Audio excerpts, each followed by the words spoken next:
Hello, coolers, and welcome back to Viva Barca. Welcome to the home of everything Barcelona, where we are going to be discussing on some interesting updates. We start with Robert Lewandowski, as a report have just revealed that Paris Saint-Germain wanted Lewandowski before Barca transfer, and they were even ready to sell Neymar to fund the move. We are going to be discussing on that as we progress. Then secondly, talking about this report claiming that manager Xavi has chosen his Sergio Busquets alternative at Barcelona. Who is that? We are going to be discussing on that. So guys, as we get right into it, please do ensure to subscribe to the channel if you haven't. Turn on the post bell notification to always stay notified whenever I post a new video. Consider liking the video and please watch right up to the very end. It is safe to say that Robert Lewandowski has been an instant success at Barcelona. With 11 goals in 8 total appearances for Barca so far, the Polish striker has surpassed all expectations that came with his arrival. However, it has been revealed that another club that belongs firmly in and amongst the European elite were seriously interested in his signature. As per the latest information provided by French publication Le Journal du Dimanche, as relayed by Mundo Deportivo, Paris Saint-Germain were keen on signing Lewandowski as they sought to form a partnership between him and Kylian Mbappe as a dream duo. So much so that it has been claimed that the Ligue 1 giants were willing to sell Neymar in order to finance the move for the former Bayern Munich superstar. The plan in place was to move to a 4-4-2 system, with Mbappe being the front and center of the attack paired with Lewandowski. However, the 34-year-old was hell-bent on signing for Xavi's side and playing in Spain, to the extent that several Bayern Munich fans believe he sourced his relationship with the club. Neymar, who was heavily linked with the summer exit, also ended up staying put at the Parc des Princes. It's safe to say that all parties ended up on the winning side, with Lewandowski tearing things up at Barcelona up until this point.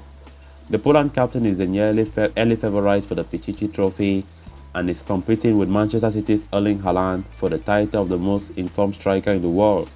In addition, Neymar is arguably the best player in the world on form currently and looks set to enjoy his finest season in PSG shirt. What a surprising revelation. Of course, PSG wanted to hijack Robert Lewandowski, but it couldn't work because Lewandowski himself had already decided a firm decision that he must play at Barcelona, so there was no other club, right? Chelsea made an attempt, but he said no. So even if PSG could have come and make an attempt, there was no way Lewandowski could have chose not to come to Barca.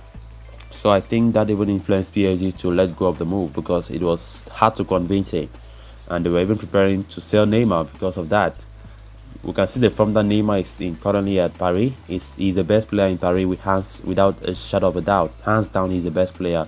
One of the best players right now on form in the world is Neymar Jr. And look at what Paris Saint-Germain, they were almost missing a great player, but they thought that the Neymar of last season will continue to be the Neymar of this season. But Neymar is proving them wrong, playing so well. Neymar is doing what Neymar does best, especially during his time at FC Barcelona. So it's great to see how Neymar has been performing. So I don't think Paris Saint-Germain will ever regret why they never sold Neymar to bring in Lewandowski or whatever. But as I said, Lewandowski could have not even still make it to the Parc des Princes because he was hell-bent on playing for FC Barcelona, even going publicly saying that he's not happy for the way his club Bayern Munich have been treating him and everything like that. And at the end, Bayern had no choice but to accept Barcelona's bid for Lewandowski up to 50 million euros. So Lewandowski has been on fire. 11 goals in all competitions, 8 goals in La Liga, 3 goals in the Champions League, in a total of just 8 appearances. So Lewandowski has been the best signing without a doubt to Barca, doing instant impact. There's nothing about you must adapt before you start scoring, nothing like that. Lewandowski just came instantly, start banging the goals that we expect him to do. So it's great to see Lewandowski enjoying himself, being settled at the Camp Nou already as fast as he could. He's a leader, he's mature. We've been hearing some good qualities about Lewandowski from the squad, like Xavi himself in most interviews always compliment Lewandowski with his attitude in the field, not just out of the pitch, and also the way he interacts with the young players, the young team is good. He acts like a leader. He's already a veteran, 34 years old, and he's still banging as if he's still 20 something. Like, it's really incredible to see Lewandowski being a Lewandowski of Bayern Munich, who was banging goals for fun. So let's see, but I personally bet Lewandowski to be the top goal scorer in La Liga, honestly, because he has 8 goals. I think Iago Aspas have just 5 goals, being a second. So I don't see anybody catching Lewandowski at this point. If Lewandowski is 100% fit, right? So Benzema still have 3 goals. He's even injured, so I don't think Benzema will catch Lewandowski. It's difficult. Lewandowski will be scoring, because right now, if you even look at the Barca squad critically, there's no sharp goal scorer like Lewandowski. That's why you see most of the time the ball always end up at his feet and he scores. Ousmane Dembele cannot score. Rafinha cannot score. Rafinha, most of them know how to, they are good more in the flanks, but to score is difficult. Lewandowski is the only sharp number 9 that we have. So let's expect a lot of goals from Lewandowski this season. Then on to the next story of discussion. The number 6 position was a point of contention at FC Barcelona during the summer transfer window, especially with Sergio Busquets being in the final phase of his career and Frankie de Jong being subjected to a move away from Camp Nou. However, the Dutchman ended up staying at the Camp Nou, a move that did not appear to be quite advantageous for Barca due to the midfielder's hefty wage bill. But a month into the new season, it appears Xavi is preparing to make de Jong a major part of his first team plans. The Barca coach in fact has identified the former Ajax talent as the ideal alternative for Sergio Busquets, according to Dario Sport.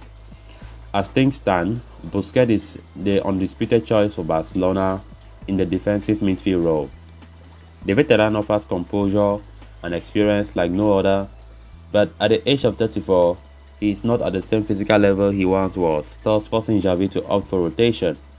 Busquets was notably left on the bench in games against Elche and Victoria Pleasant, while he was suspended against Sociedad earlier in the season. In all 3 matches, Xavi has preferred Frankie de Jong as the alternative in the number 6 role. It appears the Barca coach rates de Jong highly due to his technical prowess and ability to control the tempo of the game. Frankie de Jong being forced into a number 6 role can also be attributed to Pedri and Gavi's rapid rise to prominence. The 2 teenagers have been in blistering form lately and have been performing exceptionally well in the interior midfield role, thus keeping de Jong out of the team. However, with the Dutchman being capable of operating in the holding midfield role, it appears Barcelona have found an ideal balance in their midfield ranks, which could be very useful in the years to come. It's good to see that Xavi is beginning to realize Frankie de Jong being a good defensive midfield role, and I think you have never deployed him again as a central midfield, right? I think you even once mentioned it when the season started that he'll be using Frankie de Jong as an alternative to Sergio Busquets, right? And we can see how Frankie de Jong is playing comfortably when he enters the field, playing his natural position. It's great to see that Xavi beginning to understand some of these roles of the players. We have a great midfield, no doubt. We have good talent in midfield. We have good depth in midfield. We can see most of the time Frank is here will be on the bench. Sometimes he starts. We have players on the bench who have quality. That is squad depth, which is very important if you want to compete for titles.